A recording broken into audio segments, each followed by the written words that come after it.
dengan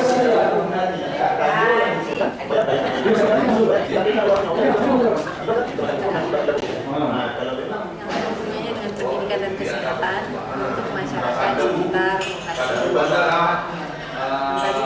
Lokasi desa ya. Kita lihat ini akan menjadi masalah, potensi masalah. Kita nanti taruh di sini aja. Nah, kira-kira kalau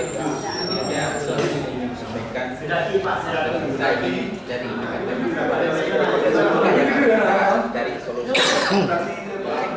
solusi itu yang oleh potensi yang apa kita tangkap aja semua. Oke, bisa kita rumuskan yang besar dan sama yang kecil-kecil. Nggak mungkin kita bisa ke kerangka besar tanpa ada yang kecil gitu. Sebaliknya juga mungkin yang besar nggak ada. Jadi diwajibkan itu masalah wajib itu Khusus ke kecamatan terpencil, ke desa terpencil, mereka harus hadir.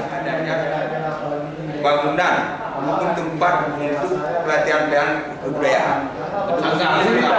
Ya,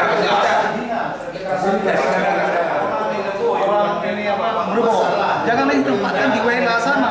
Mereka kan bangun dari Bubok ke WNA sana. Ditempatkan di WNA.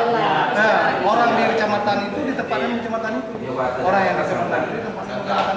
Kalau pemerintah sudah berupaya semua, bahkan